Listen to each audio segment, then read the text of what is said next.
Peringatan, animasi ini dibuat dengan tujuan sharing pengalaman pribadi sang pengirim cerita. Dimohon untuk menghargai cerita tanpa menyudutkan beberapa pihak. Selamat menikmati. Hola amigo Sadayana, kenalin, nama gue Eka. Umur gue masih 22 tahun dan gue lulusan sebuah universitas di area Jawa Barat. Gue adalah seorang pendaki. Bahkan adik gue yang namanya Dwi juga seorang pendaki gunung. Ini semua karena keluarga gue juga keluarga pendaki. Jadi ortu gue mah fine-fine aja kalau anak-anaknya suka main ke gunung. Kayak udah template lah naik gunung tuh. FYI, naik gunung gak segampang yang lu bayangin loh. Banyak hal yang perlu kalian siapin deh hari-hari sebelumnya. Bukan cuma fisik dan stamina, tapi juga persediaan. Apalagi kalau kalian newbie di penaikan gunung, disarankan bareng-bareng sama teman-teman yang udah pengalaman. Kalian juga harus jaga attitude selama pendakian. Kalau enggak, ya tanggung sendiri akibatnya. Attitude di sini bisa dari perilaku lu selama naik gunung. Gimana lu ngomong dan ngontrol emosi lu. Jadi sebisa mungkin jangan begajulan gak jelas, apalagi ngomong kasar. Banyak banget hal-hal di luar nurul yang bisa kalian temui di gunung. Apalagi di gunung-gunung Indonesia. Bukan gunung kembar ya. Pernah suatu ketika gue main ke gunung. Sebut aja nama gunungnya Gunung Cidori. Anjay Cidori. Gue sama teman-teman gue mencoba mendaki gunung itu. Ya ramean. Kebetulan kita turun hampir maghrib. Terus ada temen gue yang sakit saat itu.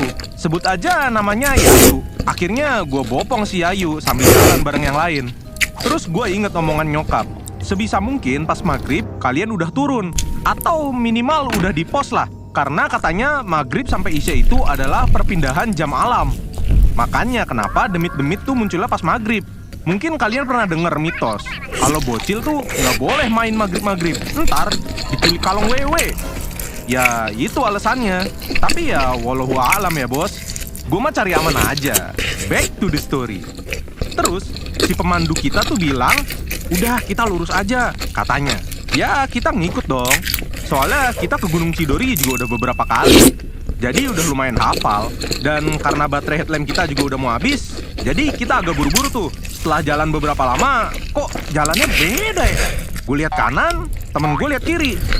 Ternyata kita kesasar dong. Harusnya kita ke pos, malah masuk ke hutan. Dan itu tuh udah jauh gitu jalannya. Mau balik lagi tapi ya gimana ya?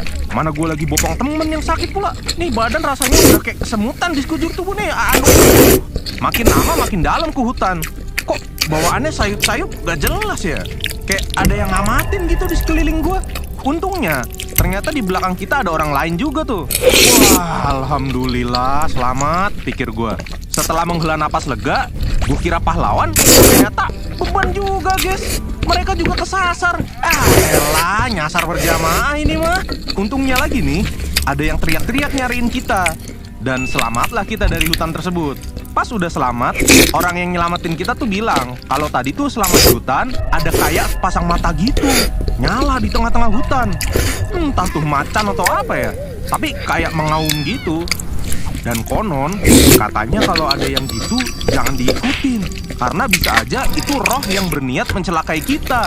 Anjir, auto merindisku. Alhamdulillah kami semua masih dalam perlindungan Tuhan. Katanya yang kayak gitu itu bisa ngebakar kita sampai kita meninggoy. Kalau dipikir-pikir, ini roh jahat apa Lord Oza ya? Kok pakai ngebakar segala? Kan nggak mau ya kalau pulang cuma bawa nama. Gosong pula. Meski ya nggak tahu apakah emang itu macan atau roh jahat, tapi dua-duanya sama-sama nyeremin. Nah cerita lain nih, selama gue jadi pendaki handal, cailah handal, sendal kali gue, Dwi sama teman-teman pergi ke gunung Congratulations. Kita berangkat rombongan itu dan lagi-lagi ada salah satu yang sakit. Sebenarnya ini fenomena umum ya, dimana kalau selama pendakian ada aja yang sakit. Nah makanya gue bilang di awal tadi, kalau persiapan kita bener-bener kudu mateng, nggak boleh setengah mateng. Karena ini bukan mau masak telur ya, hehehe.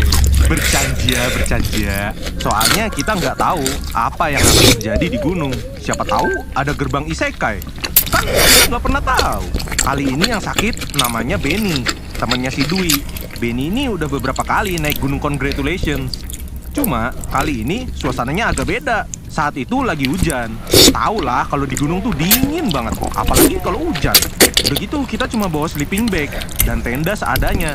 Bahkan Dwi sampai cuci sleeping bag yang basah. Untungnya dia pakai jaket gua, jadi aman lah. Ampasnya gue jadi cuma pakai kemeja nih. Haha. Bukannya sok kuat sih, gue cuma lebih mementingkan keselamatan adik gue aja. Kakak panutan gak sih gue? Haha.